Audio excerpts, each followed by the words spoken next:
Hello friends, welcome to Vihu family. నా video చూసి మీకు నచ్చినట్లయితే లైక్ చేయండి, షేర్ చేయండి. ఈరోజు మనం ఏ విధంగా తయారు చేసుకోవాలో నేర్చుకుందాము. ఇది శ్రీరామనవమి స్పెషల్ కదా.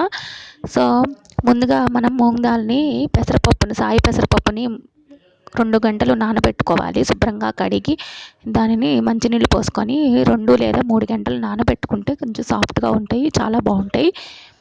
ఇది ఎక్కువసేపు నానితే అంత టేస్ట్ వస్తుందన్నమాట పప్పుకి. మనం ఇవి పెసరపప్పు లేకపోతే కనుక పొట్టు పెసరపప్పు అయినా ఉపయోగించుకోవచ్చు. నానిన తర్వాత వాటిని ఈ విధంగా నీళ్ళు లేకుండా మొత్తం డ్రైన్ చేసుకోవాలి. చూసారు కదా, ఇది నీరున్నట్టయితే మరీ చెమ్మగా ఉంటుంది. సో వాటర్ అన్నీ కంప్లీట్గా డ్రైన్ చేసుకోవాలి.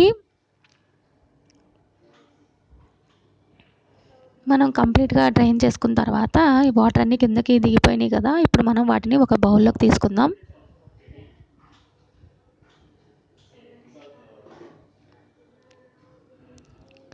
చూసారు కదా, ఈ విధంగా ఒక బౌల్లోకి తీసుకోవాలి.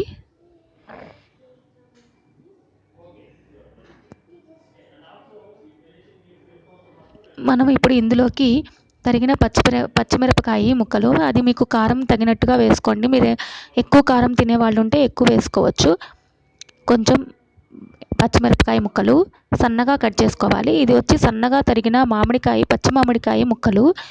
నేను చెక్కు తీసి వేశాను. మీకు అవసరమైతే ఒకవేళ చెక్కుతో తినేటట్టయితే చెక్కుతో పాటు చిన్నగా సన్నగా కట్ చేసుకోండి. ఇవి ఎంత చిన్నగా మరీ తురుముకున్నట్టయితే వాటికి అంత టేస్ట్ రాదు.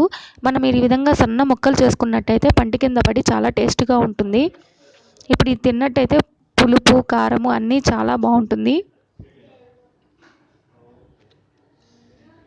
ఒకవేళ మామిడికాయ ముక్కలు లేకపోతే కనుక నిమ్మరసం పిండుకోవచ్చు.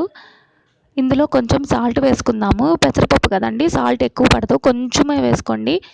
ఒకవేళ మీకు సరిపోకపోతే ఇంకొంచెం వేసుకొని కలుపుకోండి.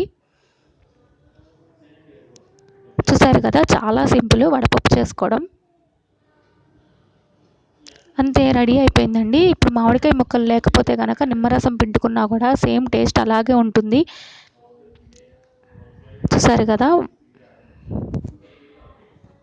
ఇప్పుడు పానకం కోసం నేను ముందుగా బెల్లాన్ని మెత్తగా కొట్టుకొని కొంచెం నీళ్ళల్లో నానబెట్టి ఉంచుకున్నాను. మనం ఇది బెల్లం నానబెట్టినట్టయితే కరిగిపోతుంది తొందరగా.